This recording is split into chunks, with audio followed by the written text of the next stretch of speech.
The rat race is a state of mind. And you can build a business, you can be an entrepreneur and still be in the rat race if you're not allowing yourself to ever stop. Hi everyone, and welcome back to another video. My name is Evelyn Barta and I love to empower people and I love to talk about everything that is related to living from the heart. Today's video is about that divine timing, what we love to override with our minds, with our ego's timing, and when something doesn't happen the way we planned it to happen or when we want it to happen, we often think that something is wrong, something is not working, it is not meant to be, etc. And we are sabotaging our own progress and our own success. So I would like to talk about how to detach from the outcome and how to let things take their natural course. If you are new to my channel, please don't forget to subscribe and then hit the notification button so you get notified every single time that I upload a new video. Also, you're more than welcome to follow me on social media, on my Instagram, where I share much more personal life related content as well, apart from spirituality and mindset. So being said that, now let's get into our video.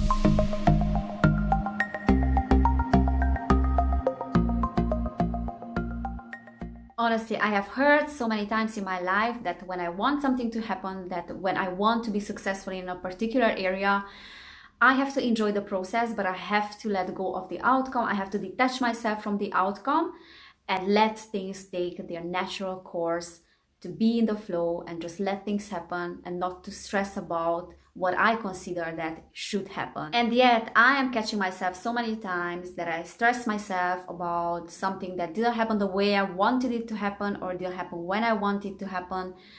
And I'm always out of balance when I'm going against the current of life, when I'm going against the flow. And even though I hear this from different sources that I should let things to take their natural course, and the more I stress about things, the more resistance I am creating. And this is what is blocking my goals from manifesting. I'm blocking myself. I'm sabotaging myself. I know these things in theory, but in my day-to-day life, I'm still not integrating this knowledge. And then I understood that it's because it's not knowledge that we need. It is wisdom that we need. And wisdom always comes from within. And actually, you can only connect to the feeling of being in the flow and being in the present without being attached to the outcome when you have already experienced that for yourself, so you can reconnect to that feeling. And believe it or not, we have all experienced what it means to be in the flow of life and to savor every single moment without being worried what's going to happen tomorrow. And it wasn't only an experience for us, it was actually a state of being. And that it was when we were children. So we used to know very well what it means to be in the present moment, to be in the flow of life when we were children, but we have forgotten that. However, we have still that wisdom in us, and then we can just connect to it. I have a 4-year-old little nephew, and I'm learning so much from him about this. He is the walking, talking example of someone who is still in the present moment, who is enjoying every single moment, and it's really in the flow of life. Children are the biggest teachers for us. They always say what they need to say, what they consider to be right in that moment. They express their emotions without sugarcoating them. So they are really living in an authentic and honest way. And in order for us to connect to that natural state of ours, to that state of being, is to connect to our heart space, to that wisdom that is already within us, and to unlearn everything that is taking us away from being in the present. And that is the conditioning of the society that has made us to forget who we are. In our society, we get so much appreciation when we are doing constantly something, when we are constantly taking action or working very hard towards our goals. And being still, going with the flow of life, and letting things take their natural course is oftentimes considered as being uninvested, being passive, being weak, or even being lazy. We have been programmed that the measurements of success are prestige and achievement, and surrendering and letting go of a process are actually looked down upon. When we are trying to control events in our lives, we do it because we think that we can improve the outcome or we can make it more bearable. But what's happening in reality when we are trying to be in control constantly, we are making our lives unbearable and we are making ourselves to be counterproductive as well. So the very thing that we want to achieve is actually getting further and further away from us because we are creating a resistance. And this always happens when we are in a place of fear and we operate from that frequency. Because we think that if we allow ourselves to stop for a second and let things go, everything that we worked hard for, it will fall apart. Now, the problem with this is that if we are trying to create our reality from this place of fear, for example, we are trying to create wealth for ourselves, or we are building a business from this place of fear and this place of forcing things. So what will happen is that our actions in the future will be always based on the fear of losing things if we allow ourselves to stop. So we will never rest, we will never stop, and we will work even harder and harder at taking more and more action in order not to lose what we have worked hard for. So it's counterproductive, and this is something that is getting people into that rat race. For such a long time, I thought that being in the rat race means that working for big corporations, 9 to 5, Monday to Friday. But actually, the rat race is a state of mind.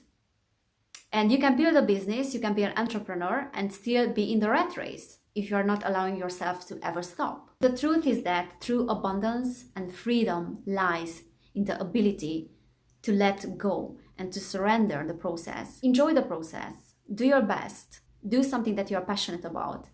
But the outcome is not your business to deal with.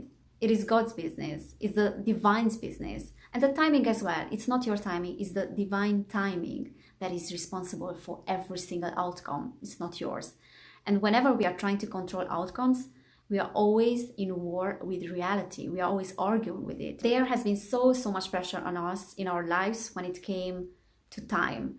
We had to be on time at school. We had to be on time at work. We have to pick up our kids on time. We have to have amazing time management skills in order to be successful. It's always time, time, time. We have this idea of having very limited time on earth. And if we don't achieve our goals in a certain time frame, it means that we miss out on life, we miss out on possibilities. But it's not true, because we are infinite beings and we have all the time in the world to make our dreams reality. And this false belief about having limited time is making us to be attached to certain people, to certain situations, because they give us an identity. We are so attached to certain people, to certain ideas, because we think that our happiness really depends on them. And surrendering the control when it comes to those people and those situations, for us, is equal with losing them. And losing them, the mind perceives as losing happiness. Whenever I start stressing myself about making videos, that I have a certain time frame and I have to fit everything in it in that day, otherwise I run out of time, and I put so much pressure on myself. So whenever I do that, I'm always against the divine's plan. Because there's my plan and there's the divine's plan, which is my higher self's plan. The conflict in me always arises when the divine's and my plan are not in alignment. And I start to resent the process and I lose direction. And I start to ask myself if I'm on the right path. And I'm not in service for others in that moment. So truly, when I let go of the process, I start to be in service for people. And I can give value for them. When you detach yourself from the outcome, you make space for amazing things to enter in your life. Because when we are focused on one particular thing, our vision is very limited. We have a tunnel vision, which is not a good thing. So many times, what enters in our lives is 1,000 times better than what we have imagined for ourselves to enter. Letting go can really put you in a receptive mode and can balance out your masculine and feminine energies. So it means that giving and receiving will be very balanced in your life, will be very equal. So you will allow in the same way to receive as you are giving.